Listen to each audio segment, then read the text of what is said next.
Secretary Rex, narinig niyo ba yung nangyari sa Zamboanga? Nabasa ko lang po sa Facebook, no? Video showing isang congressman na lumuhod po begging sa regional director ng DSWD sa Region 9 na matuloy po ang kanyang payout. Isang kongresista rin po ito.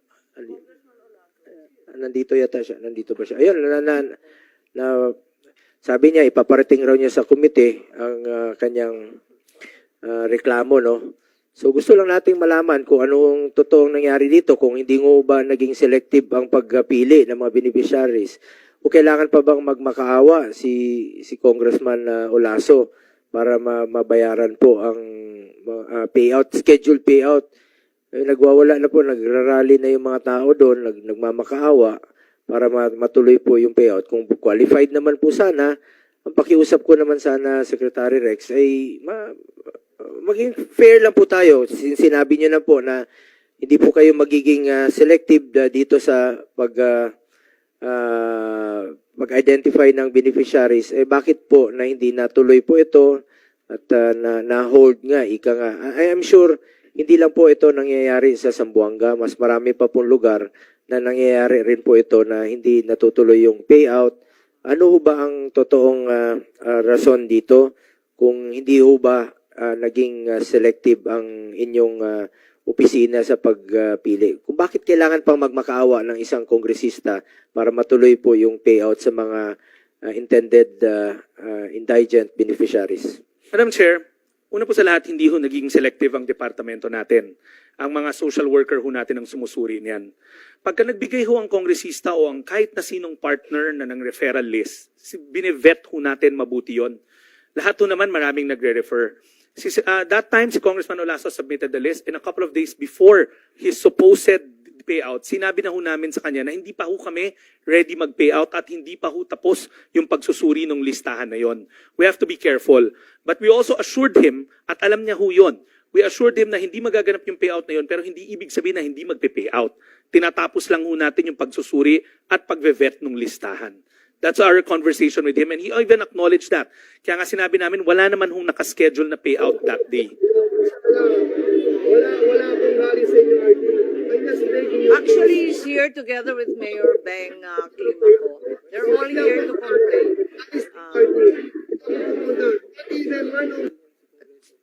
At saka hindi naman alam naman natin na hindi lang yan ang kauna-unahang pagkakataon na nangyari yan. Marami ring nahinto ng payout sa Surigao del Norte. Nangyari na rin yan sa North Cotabato. Marami na talagang ginagawang ganyan ang DSWD. Huwag naman kayo sasama sa politika. Wala pa eleksyon. Mas politiko pa kayo kesa sa amin. Madam Chair, no, we told Congressman Olaso ahead of time na hindi ho matutuloy yung payout kasi hindi pa ho kami tapos dun sa pag-vet ng listahan ho niya. Ito pa, Sec. Rex, no? I'm sure, galing po kayo sa political family. Kapatid mo, tumatakbo. Fortunately, wala naman sigurong kalaban. Hindi ka ba naging selective sa pagpili ng pagbibigyan mo ng mga ayuda, no? Halimbawa, Quezon City, hindi ka ba naging selective sa pagbibigay ng AIC sa mga officials doon sa pag-identify nila? Alam mo, Secretary Rex, alam mo, bilog naman ang mundo. What if ikaw na yung kandidato pagdating sa 2028? And I'm sure darating naman yung puntong gano'n, no, na magiging kandidato ka muli kasi you belong to a political family. At alam nyo naman nung panahon ni dating Pangulong Duterte, ang Valenzuela ay kung anong mga pangangailangan doon sa inyong ospital, sa inyong dalawang ospital, sa mga indigents doon, when you were still the mayor, naging nagkapalitan na lang kayo ng iyong kapatid, ay binibigay talaga what is due, especially doon sa mga indigents. Yung talagang mga kababayan nating mahihirap po. matagal na rin po kayo sa local government. Alam nyo naman po yung sino talaga yung deserving at nangangailangan. Yun lang po ang pakiusap ko sana. Hindi po ito maging selective kayo sa inyong position at hindi po ito, gaya ng sinabi ni Madam Chair, Senator Amy, na hindi po ito magagamit sa politika. Dahil tandaan po natin, darating rin po ang panahon na maaaring kayo rin po ay maging kandidato at kung ano bang mararamdaman nyo na magkakaroon po ng selective yung agencies tapos ikaw hindi ka pagbibigyan. Eh atin dito sana po ay maging pantay-pantay po ang ating trato at wag ito magamit. Napakalagang opisina po ito, itong DSWD at hindi po dapat magamit ito sa politika. Dahil wag niyo pong pagsamantalahan ang kahinaan po ng mga kababayan nating mahihirap. Naghihirap na nga, magmamakaawa pa sila para matanggap nila yung ayuda mula sa gobyerno. Tandaan natin, hindi nyo po pera yan, hindi natin pera yan, pera po ng taong bayan yan at dapat po ibalik sa kanila.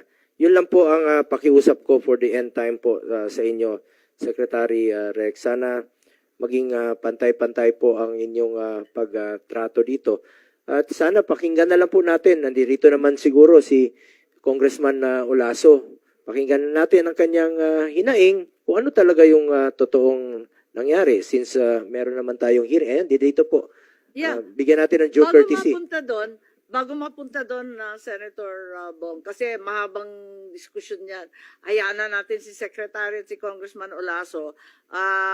Maalala ko lang, may update ba tungkol sa investigasyon na ipinangako ng DSWD tungkol kay VP Sara na sinasabi ng ating VP na tinatanggihan lagi ng DSWD ang kanyang mga request para bigyan ng financial assistance. Kapag raw nanggaling sa OVP, hindi naman pinapagbigyan, kaya't napipilitan rin sila sa OVP na magbigay ng tulong sa mga nangangailangan.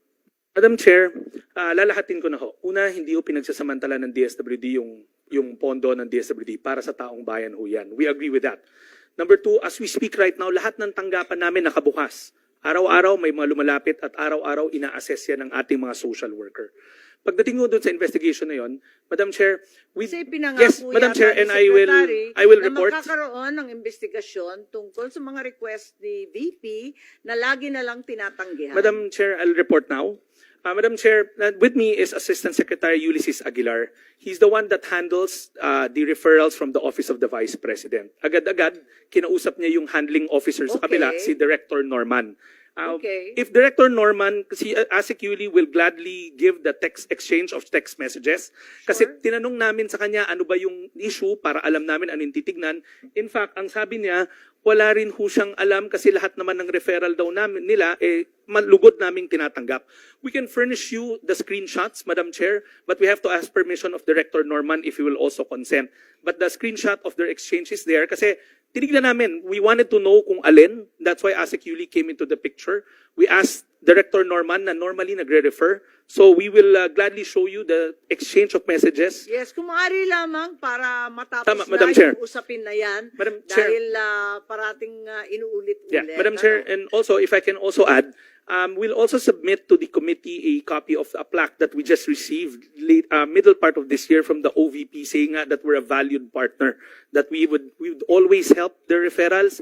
Meron din ho kaming parangal ho doon and we'll gladly submit it to the committee as well. Yes, if we could put that on record, that Yes. would put the matter at rest and we can be Yes, clarified Madam Chair, on we will have to the seek concern. the permission lang of Director Norman kasi it's a private Okay. exchange between the two of them. But Yes. on our side, we will gladly furnish you the screenshot, Yes. provided that Director Norman will also agree because of data privacy. Thank you very much, Secretary. We'd be very grateful for the update. In the meantime, if you could be very brief, Congressman Senator Tolentino has just arrived. We're trying to wind down the hearing, having already requested specific documents, including documents required by Senator Francis Tolentino. I think the issue concerning Congressman Olaso was raised. The Secretary has stated, Congressman Olaso, you can sit. But if we could be very, very brief, because Secretary Rex has already said that he had told you beforehand that the payout Director, was Madam Chair, not- the regional director had informed you beforehand that the payout could not occur because the list had not been verified. And of course, you went on media and said otherwise. Madam Senator, permission to speak. Congressman Kim Adan-Lalaso from the First District of Zamboanga City. Ma'am, that is negative, ma'am. Hindi po totoo. We were already scheduled, ma'am. Yung payout namin scheduled on the 12th, on the 11th. Unfortunately, Secretary, after the filing of my candidacy for mayor last Tuesday, October 8, the following day, Wednesday afternoon, I received a call from DSWD telling me na hindi na matutuloy yung payout. Sabi ko, bakit? Ano nangyari? Sir, pinahinto sa taas. Sabi ko, bakit? Hindi pwede Madalas kasi... naman nangyayari yan sa amin lahat eh. Yes. Sabi ko, if that would be the thing, sabi ko nga, dapat give me a written letter. At least I can show that to the people na pinahinto sa taas. But the point of view there, walang written letter. And even the regional director, nag-text sa akin, sabi niya, sir, ayaw kong maipit. So sabi ko, I cannot stop the payout not unless you'll give me a written letter. Wala pong galing black and white from the SWD. That's my basically point of view. And until now, I met the regional director last Friday. Sinabi ko, ano nangyari? Sabi niya, wala talaga. Sabi ko, please come here, nandito sa payout. Pumunta kayo dito. Wala naman pumunta. So pumunta yung staff niya, pero hindi pumunta si RD. But pumunta doon, sinabi lang sa amin, stop yung payout. Ganun lang. But then after that, Madam Chair, sabi ko, I have to go and clarify with the regional director, ano ba talaga? At least he has to explain it to the people of Zamboanga City. Hindi pa pwede na lang na stop yung payout. Walang dahilan. But basically, let us not duck things into, nung nag-file lang ako, kinansel lahat ng pondo ko. Sabi ko, wag naman sana daw ganun kasi itong pera na to binibigay sa mga Pilipino, hindi to pera ng mga magulang nila. Pera to ng taong bayan. This is taxpayers' money. So I really stand for it. And that's my thing. Hindi pa pwede iwanan natin yung taong bayan ng ganun. Because that is the program of our beloved President Bongbong Marcos and our Speaker of the House, Martin Romualdez, na dapat lahat ng naiiwan matutulungan dito sa bagong Pilipinas. Pero sa ganitong nangyari, hindi po tayo masaya, Secretary. And that's not true na sinabi niyo kanina na you informed me earlier na hindi ready yung payouts. Nandito na, sir, ready na. We posted on Facebook. That is already 3 weeks ago. We posted it. Ready na.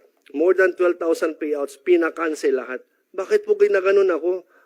Porket wala akong tatay, congressman o senator. I'm an OFW. Hindi po ako, I'm not, sabi ko sa iyo, and hindi ako veteranong politician. I'm just new here. As you know, we're former colleagues in Congress. I'm a ship captain, OFW ako. But my heart belongs to the people. I want to serve the people of Zamboanga. Sana, Secretary, my colleague, tulungan mo ako dito. Madam Thank you. Chair, again, let me just state for the record, wala akong pondo ang congressman. Yung sinabing pondo ko, wala akong pondo ang congressman. These are department disbursed funds. As we speak right now, lahat ng opisina namin, anybody that walks into our office, pinoprocess ho yan. Now, that list, that referral list that's given to us, I'll get it from Congressman Olaso right now. We'll look into it again. I'll talk to the regional director na kausap niya, who happens to be a career social worker. Nandiyan na ho siya, matagal na. Give me the list, I'll talk to the regional director, then if he says that the list is clean and it's ready for to be paid out, kasi talagang kailangan, then we'll pay it out. Bakit Secretary, po- ang problema dyan, yan din ang sabi ninyo last year. Kaya si Senator Bongo nagdududa na rin eh. Madam Chair, in the last hearing, I told the good senator, I think there's a miscommunication between his office and our office. The original Mr. list that they gave Madam us, Chair. which we can give back, is a list of LGUs, not end beneficiaries. Binalik ho namin yon at sinabi namin hindi ho itong mga beneficiaries, kundi mga local government units ho to.